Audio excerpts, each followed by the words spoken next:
So, welcome back, everybody. This week we are talking about organization. If your business feels chaotic, it's not because you need to work harder, it's because your systems aren't working for you.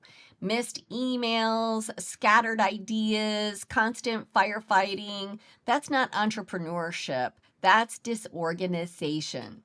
And in this video today, we are going to talk about some ways that you can add organization into your business. So many of you know I was talking about the 4 pillars of success. And if you haven't watched that past series, this is number 4 in that series, you really should go check out number 1, 2, and 3. That was focus, commitment, consistency, and then the last is organization. Now, I have done this speech literally hundreds of times, if not 1,000 times, over the course of 30 years. And so I always talk about, okay, here's the 4 pillars. And the 4th one is organization. And collectively, the entire audience does this big groan. Oh, because people really struggle with this. This is an area for people that they have a very difficult time with. So that's why we want to sort of dive into this. How can you organize your business better? We talked about home yesterday. If you didn't get a chance to check that one out, I want to highly recommend that. We're going to be carrying themes throughout the entire week. Tomorrow will be about organizing your finances.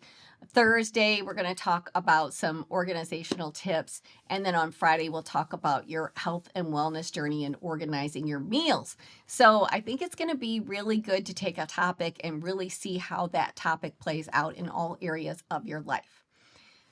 So let's talk about business. There's many different areas in your business that you can organize, but I again want to talk about why organization is so important. And it doesn't mean that everything is neat and in one single place. If you were to look at my desk right now, it's a little bit of a mess. I've got a water bottle here. I've got my coffee from this morning. I've got my notebooks. I've got papers and notes laid out. But so it can look a little disheveled right now. That's okay because I'm in the middle of working. But by the end of the day, this is the key thing about business. Everything has a home. Everything has a place where it lives. This is number 1, and this is the biggest mistake that entrepreneurs make, is they're just constantly always shuffling things around, creating piles.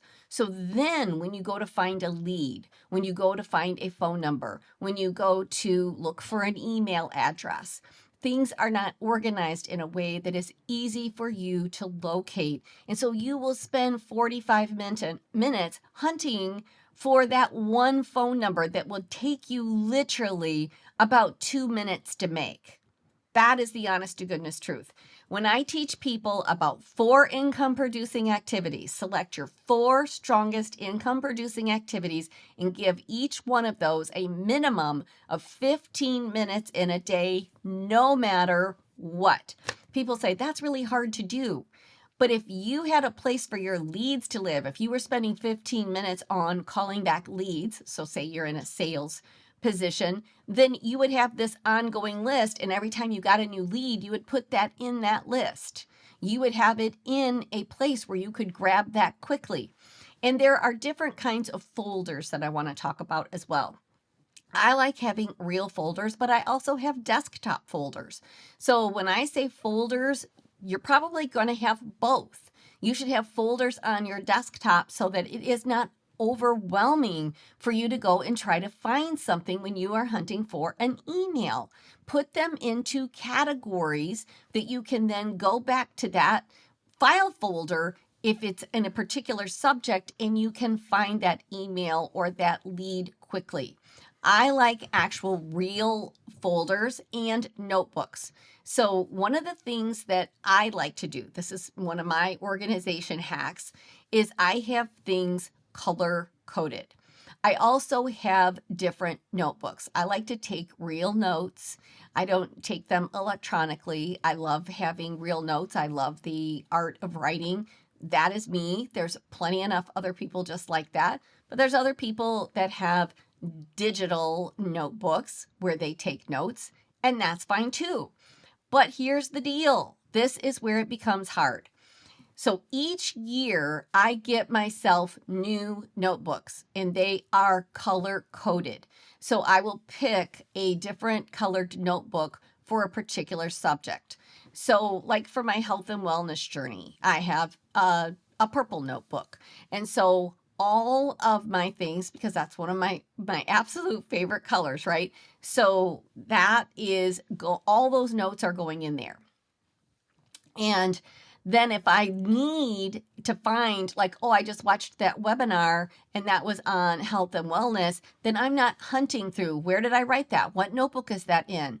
Well, that's going to be in that purple notebook that I was taking notes on about my health and wellness journey. And I'm going to go back there and I'm going to find it.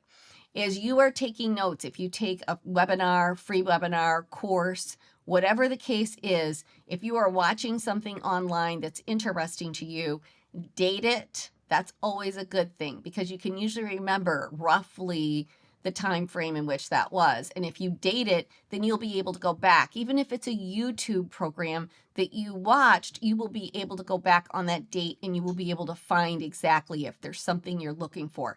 I did that recently with, I knew that someone had given an email address and I wanted to go back and find that email address.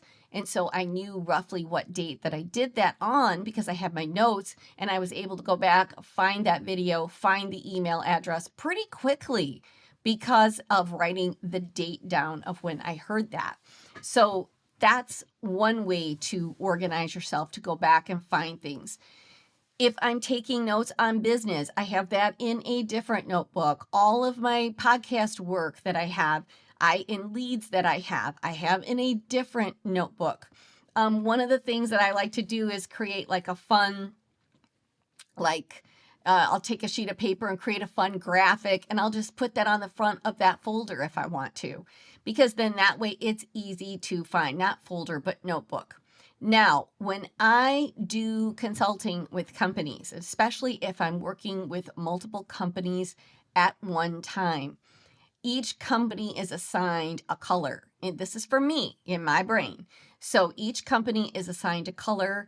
They have a folder which has maybe marketing strategies that we're working on, things that we have done, things we've implemented, notes from meetings, whatever. So the actual things that we're working on are actually in that folder.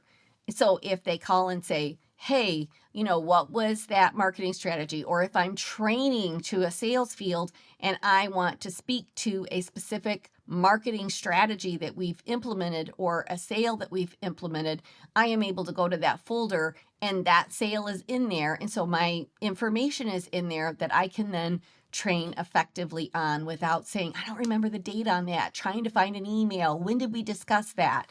So that's an easy way that I can be ready pretty much on a dime as I'm taking notes. So then I have that same company when we are in our weekly staff meetings that I can take notes in of things that I need to accomplish before the next week's meeting. That's in my notebook of that same color, so that when I don't have any hard time finding it. When it's Tuesday, I go grab, here's this green notebook. Sometimes I try to pick, if a company has a branded color, I'll try to pick a notebook that matches that, because in my brain, then it's really easy to think about the branding, to think about the color and be able to grab it quickly. I don't waste a lot of time trying to then take all the notes that I have and putting them somewhere, because I always pull that notebook and I pull that folder when I'm working on that company's information. That's how I've done it for years. That might work for you. You might need another system. The whole thing with organization is if you do not have a system, then you're just flying by the seat of your pants. And when you fly by the seat of your pants, you waste a huge amount of time. You're not efficient. You could get so much more done. Do you know how much time you would waste hunting for a note that you took about something if you were working with someone on a project? A lot. So that's why I keep all of my things sort of separated. And then I get new notebooks for the new year, unless I hardly have any notes in there at all. It's really funny because I always had a notebook just for social media strategies. And to be perfectly honest with you, and now I have a new one for just YouTube. So I've been taking lots of notes and watching tutorials and listening to different people, watching their shows, taking ideas that I like, things that I don't like, because I don't want to repeat that. Because if I don't like it as a consumer, then there's a good chance that somebody else doesn't like it. I like to look at comments that different people get. And it's interesting to see the comments that people say about other YouTubers. And then you're like, oh, okay, I don't want to do that. I'll make sure that I don't do that, because clearly a lot of people here do not like that. So I've got a notebook just for YouTube, but in the past I had it for social media. Well, you know what? I was really trying to learn social media, say 10 years ago and even 5 years ago, and I'm just not as much now. It's just not as important to me. It's not as important to me on what I need to do on Facebook. I know the things I need to do. I know the things now that are working. It's not that I'm not trying to learn or grow, but I don't have as many notes. So I might not need to get a whole new notebook just for social media and social media training, because I can use the one I had last year, and I just make sure that I always date it at the top. Before you begin any training or watching something that you find interesting that you might be as a learning mechanism, then you should date that, because that's going to be easy to find. Here's another tip. Always have a highlighter. When you are doing a course or watching a video, have a highlighter handy. So if you're taking notes and this is something that you're like, oh, this is important, this is something I want to try, this is something I definitely want to implement, and it's like an hour-long video, then highlight it. I highlight it. If I happen to not have a highlighter with me, I circle it with my pen and I put a star beside of it, so that when I go back and go, okay, these are the things I wanted to do from that, I can find the circles pretty fast. I can find the stars pretty fast. Some of you might think that that's pretty elementary, but it will save you a ton of time if you have highlighted the things that stood out to you, or that you want to try, or that you want to implement, or that is important for you to come back to for some reason. So that's another idea that will help you with organization. So the one thing that you want to do is in your business is to clarify your priorities. And one of the best and easiest ways to do that is to determine your income producing activities. We waste so much time doing things that probably aren't moving your business forward. A lot of times they're things that make you comfortable, because a lot of times we avoid things that make us uncomfortable or that we don't want to face. And so by spending 15 minutes on something, even if it makes you extremely uncomfortable, you're going to get better at it. The only way you get better at something that you do not like doing or that makes you uncomfortable is to just push through, do it again, and you'll be amazed at how you might start falling in love with it. One of the things in teaching sales for 40 years is that people don't like making customer care calls, and yet it is one of the best ways to keep customers is to have customer contact and to get feedback from them. And yet nobody really wants to do it. In fact, even on people that sell consumable products, it's a high rate is 10% of those people will follow up with their customers, even though they should be probably ordering every month or every other month. And yet people don't even get in touch with them and say, hey, are you needing this? Or it's that time again. Did you want to go ahead and place an order for that? If they're not on some kind of automatic. And even if they are on automatic, if you don't have any contact with them at all, after about 3 to 4 months of not hearing from you at all, that person will decide, do they really need that? If they're on a subscription or a membership, it takes. So the average subscription, just so that you understand, is about 6 months. So if you want to keep people beyond that, what do you have to do? Well, you got to do customer care. So that's one of those things that if you just spent 15 minutes every day, you would get better at it. You would see the benefits. You would actually see that it can be fun conversing with your customers, getting more orders, and watching your business grow. It's just the truth of it. All right. So that's one way is to prioritize and really design those income producing activities and give them your undivided attention each and every single day. So, what are some other ways that you can organize? We've already talked about notes and notebooks. Get in the habit of touching a piece of paper only once. Now, we're becoming a less and less paper society, which is really good, but we still have it. So, just touch it one time and do something with it. One of the funniest things in research and surveys that I've done is what stresses you out the most. So in business, it is piles, like piles on the end of my desk. It's things that I want to come back to or that I'm working on, and then you're trying to go through this pile. It's like, don't create that pile. If the pile gets bigger than an inch or so, I like to every day at the end of the day, and if I don't get to it because I was just swamped for some reason and we have to be somewhere, I do not let that go more than the next day. So that pile on the end of my desk, I'm going to go through it and say, don't need it, needs to be shredded. Like, here's the shred pile. Don't need this, just put it in recycle. Or, so I've got a recycle little bin right behind my desk. So I've got a kind of a granite shelf that sits here, and underneath that, I've got a couple of tiny trash cans instead of having one big trash can. I've got a little recycle thing. I've got a shredding thing. So if it's something with credit card information on it or something of personal information that needs to be shredded, that's where that is going to go. If it is recycling, it's just going in the recycle bin. And then if it's just trash, I've got a little trash can that sits on the other side of my desk. So then you can determine, but like I go through those piles pretty quickly, and this needs to be filed. So sometimes if I don't have time to file it right then, I will create a file pile. So I will do that, but I'll go through the piles going, this needs to go, this needs to be kept, this needs to be filed.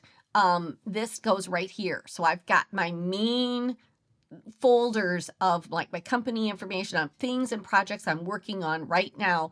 I have on a little categorized like wire rack shelf. And so if I see something that goes with that company, instead of putting in another pile, I just pull the folder and put it in it. So everything should have a home. And make it easy on yourself. I've got a closet in my office, and on that, everything is labeled so that you can actually see where things are, and get yourself some of those little plastic, like sort of drawer shelves. And I have my staples in there. I have paper clips in there. I have rubber bands in there. I have all the sort of tape, extra tape for my tape holders. I have those things. I have one little bin that just has about 8 pairs of scissors in it. I know you probably think that's crazy, but sometimes when we were working on a big project here and we were either doing name tags or we were doing something for a live event, I would have several people in this office, even temps coming in for a big event that we were doing, and they would only be working for an afternoon. A lot of times we got high school kids to come in, and I would need 8 pairs of scissors at one time. So I have all my scissors in one drawer, and it's easy to get to. So then you're not running around going, where is that? I'm looking for such and such. And office spends wasted amount of time hunting for the staples that fill your stapler up. I mean, these are the things that you can make it easy on yourself just by organizing the things in your office.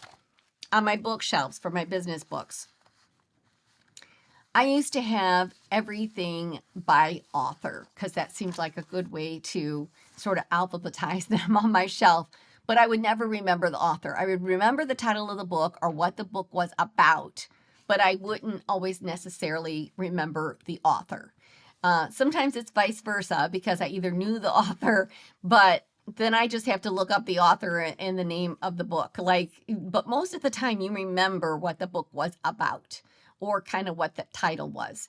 So I have now organized all of my books, my business books on my bookshelf in alphabetical order of the title of the book. That has made my life so much easier. And a lot of times I need that for reference, or if I'm going to do a training, I'm like, oh gosh, I loved that. That was in that book, blah, blah, blah. And I'll go find it. I look up the subject I was looking on. Again, I like to highlight things that are standouts that I'm going to use maybe in a training for later, or that I think is really phenomenal in a book. Sometimes I'll read a book and I might just have a few highlights. So that's important for you to do too when you're hunting for something that maybe you want to reference later, or train to. So that's another way to do that. Create standard operating procedures. So SOPs, these are referred to as SOPs. This is good for you and this is good for your office. If you have a staff, you should have these written down so that when you are training somebody new, all of your standard operating procedures are all written down, and all you have to do is give that to a new employee and allow them to follow that. That saves you a ton of time in training. It saves a ton of time of repeating the same things again and again. And so for years, we didn't have SOPs here. And I found myself always just spending time doing that.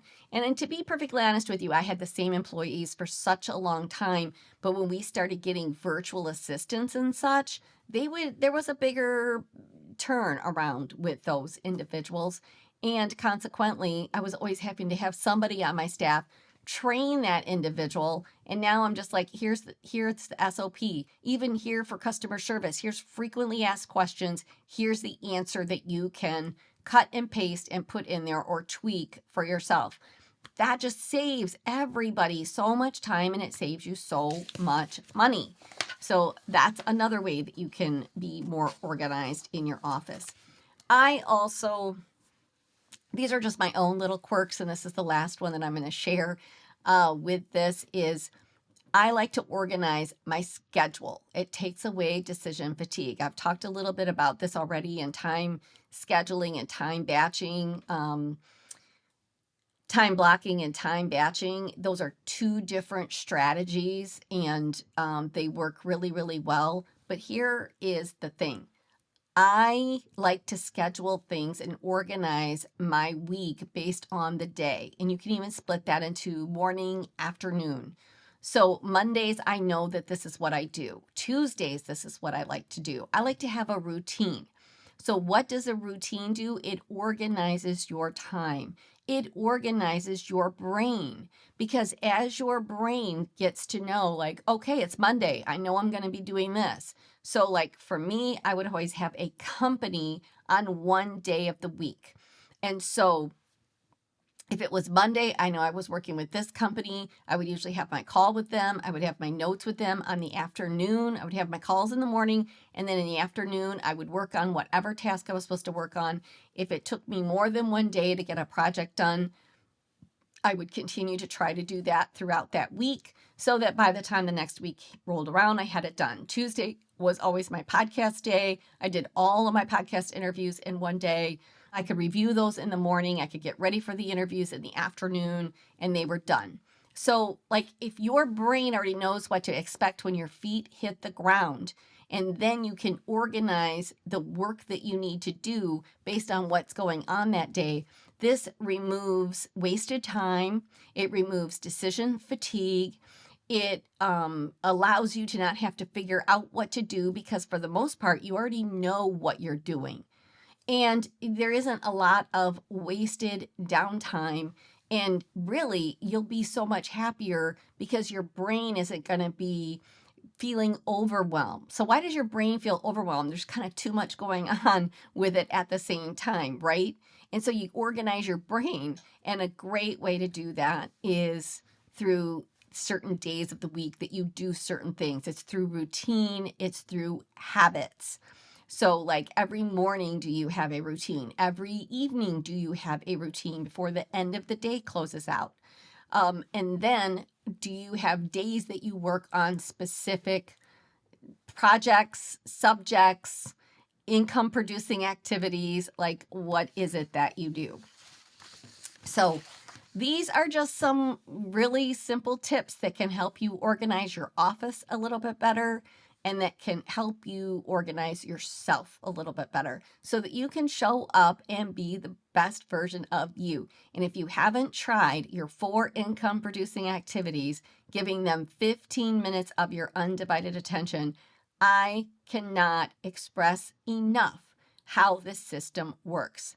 I have trained this to almost every single industry that you can think of. And I get more testimonials back on that one simple system than I do on anything else. So if you really want to incorporate ways to be more organized, to be more focused, to be more consistent, and to be more committed, consistent, focused, it's to be organized. So, and take these 4 income producing activities, give them 15 minutes or more of your undivided attention, and you will be amazed at what you can accomplish. Thanks so much, everybody. I hope you enjoyed this today. Please subscribe or like. That really helps get this thing moving and getting more followers. I appreciate it. And if you heard something today that you know someone else in your life could benefit greatly from, then please feel free to share. Thank you, everyone, and we will see you tomorrow when we talk about organization within your finances.